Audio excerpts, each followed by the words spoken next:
আমি একটা কথা বলতে চাই, আমরা যারা জাতীয়তাবাদী আদর্শে বিশ্বাসী, গত 26 তারিখ রবিবার আমরা গুলশানে গিয়েছিলাম শান্তি শৃঙ্খলা বজায় রাখার জন্য।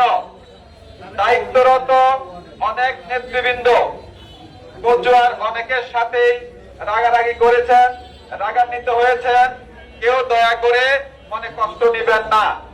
সবার পক্ষ থেকে আমি ওই দিনকার যদি কেউ খারাপ আচরণ করে থাকে, আমিও যদি খারাপ আচরণ করে থাকি, তাহলে আমি সবার পক্ষ থেকে ক্ষমা চেয়ে নিচ্ছি।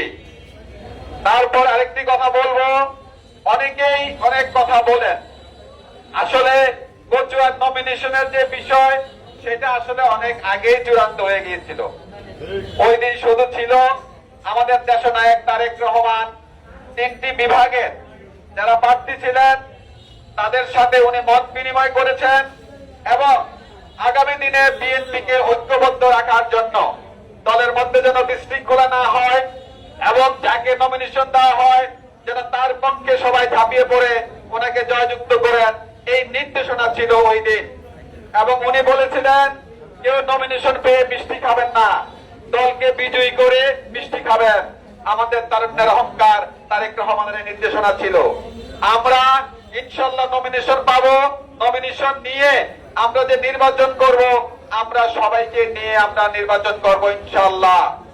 17 বছর কেন 1995 সালের পর থেকেই আমরা কচুয়াতে এই মিলন সেনার আন্দোলন সংগ্রামের সাথে জড়িত আছি।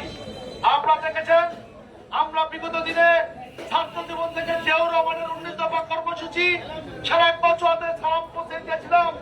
তারই আজকে সেই সূর্য সন্তান, আমার বাংলার প্রাণের স্পন্দন জনাব তারেক রহমানের আজকে 31 দফা কর্মসূচি আমরা সম্পূর্ণ কচুয়াতে আমরা বিলি করতেছি। আজ নয়, দীর্ঘদিন যাবৎ এই 31 দফা কর্মসূচি প্রত্যেকটি ঘরে ঘরে মিলন সাহেবের নেতৃত্বে